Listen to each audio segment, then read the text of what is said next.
Would you give a child an addictive substance? Would you let the child play with an addictive drug? Of course not. But research indicates that millions of parents unknowingly are exposing their children to something very powerful, very harmful, and addictive every day.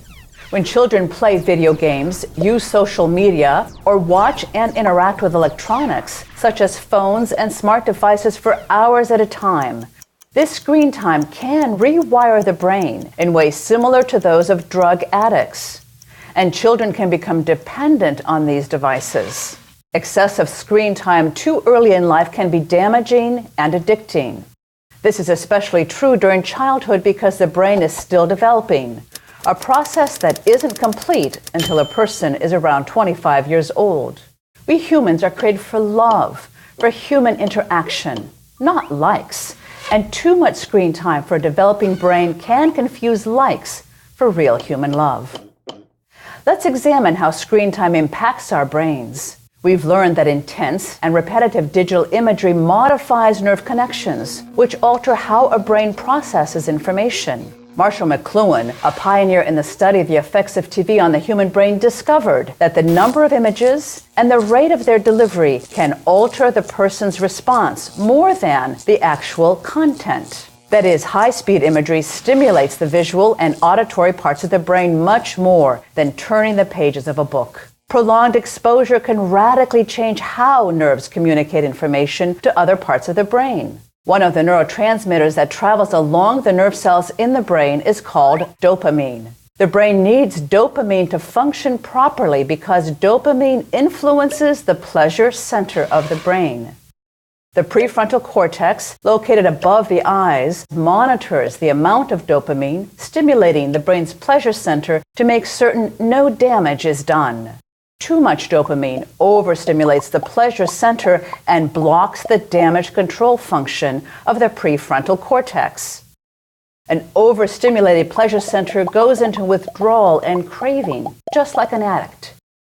Screen time, such as social media or games, makes you feel good because as others respond to your interaction, your brain releases dopamine. More electronic interaction results in more responses, which leads to more dopamine release. Too much screen time leads to too much dopamine and an overstimulation of the brain's pleasure center. But that's just the beginning. Behavior that happens unpredictably helps to make things even more addictive in some people.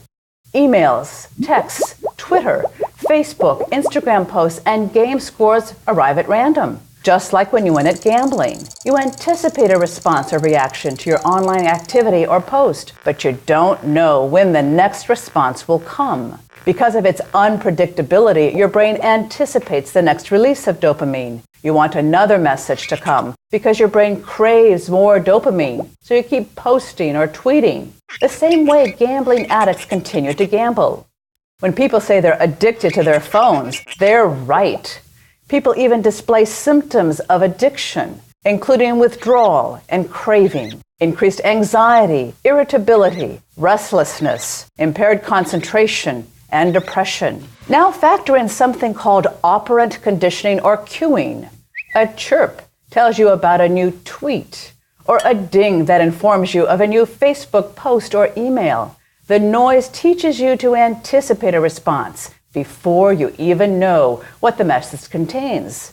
These sounds act as a stimulus and, like a trained pet, conditions you to check the email, post online, or perform some other screen time interaction. This cueing through sounds increases the addictive effect. Withdrawal and craving from screen addiction can be so strong that just sitting in front of a computer or merely opening the internet on your smartphone can trigger a release of dopamine, which makes you seek more social media, even though you receive less pleasure from doing so. What started as pleasant screen time has become an addictive activity to keep you from feeling restless.